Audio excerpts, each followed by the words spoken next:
Assalamualaikum warahmatullahi wabarakatuh. Bismillahi walhamdulillah, assalatu wassalamu ala rasulillah wa ala alihi wa sahbihi wa mawala. La hawla wa la quwata illa billah. Ashhadu an la ilaha illallah wa ashhadu anna Muhammadan abduhu wa rasuluh. Allahumma salli ala Muhammad wa ala ali Muhammad. Qala Allah ta'ala, a'udzu billahi minasy syaithanir rajim. Bismillahirrahmanirrahim. Ya ayyuhalladzina amanu, hai orang-orang yang beriman, la tattakhidul kafirina awliya'a min dunil mu'minin.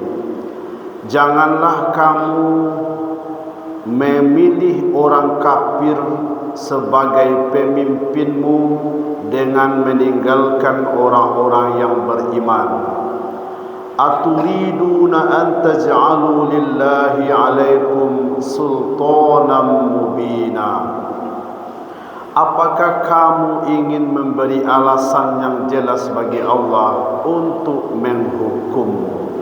Al-Quran Surat An-Nisa ayat 144. Jamaah zuhur yang dirahmati oleh Allah Subhanahu wa ta'ala, agama Islam yang kita junjung tinggi adalah agama yang sempurna, yang mengatur seluruh aspek kehidupan umat manusia, mulai dari bangun tidur sampai tidur kembali, mulai dari perkara yang kecil sampai kepada perkara yang besar, diatur di dalam agama kita.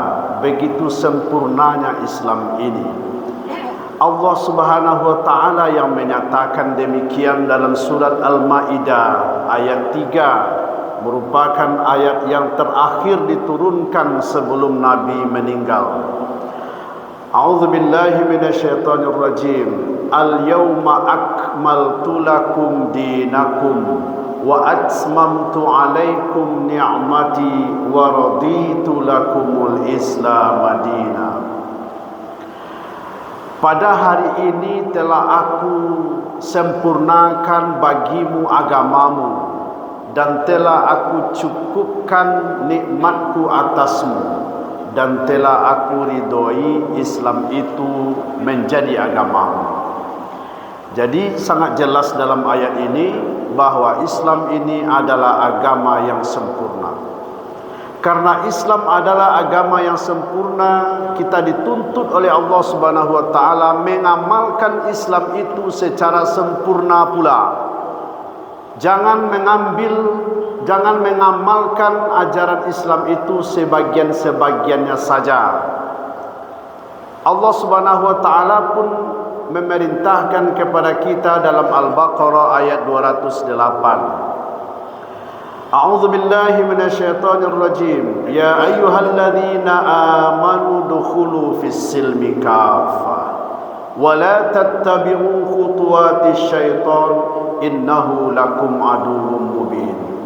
Hai orang-orang yang beriman, masuklah ke dalam Islam itu secara kafah. Janganlah kamu mengikuti langkah-langkah setan. Sesungguhnya setan itu adalah musuh yang nyata bagimu. Hari ini ada orang yang mengamalkan Islam itu hanya solatnya saja. Kalau solat dipakailah ajaran Islam, kalau puasa dipakailah ajaran Islam. Tapi kalau manggale tidak dipakai ajaran Islam. Kalau ekonomi tidak mau memakai teori Islam, memakai teori kapitalis. Yang penting banyak untung, yang penting banyak pendapatan. Apakah dengan cara halal atau haram, tak peduli. Kalau dalam ekonomi tidak mau dia mengamalkan Islam. Yang diamalkan Islam itu hanya solatnya saja, Pak. Kalau dalam politik tidak mau mengamalkan Islam. Ya, katanya politik itu urusan pribadi. Salah besar. Masalah memilih pemimpin, masalah politik diatur dalam Islam. Kalaulah ada orang Islam yang memisah-misahkan antara urusan agama dengan urusan negara, berarti otaknya sudah tercuci oleh pemikiran liberalisme. Dia memisahkan antara kehidupan negara dan agama. Kalau ada yang mengatakan urusan politik itu urusan negara, kalau agama ku sembahyang sela, puasa sela, kamaka sela, ajak saya orang berimpak bersedekah, ndak usahlah bicara-bicara politik. Kalau ada yang mengatakan demikian, berarti otaknya sudah tercuci. Maka jamaah yang dirahmati oleh Allah, dalam Al-Quran Allah ingatkan kita, An-Nisa 144 tadi, ya ayyuhalladzina amanu la tattakhidul kafirin awliya'a min dunil mu'minin.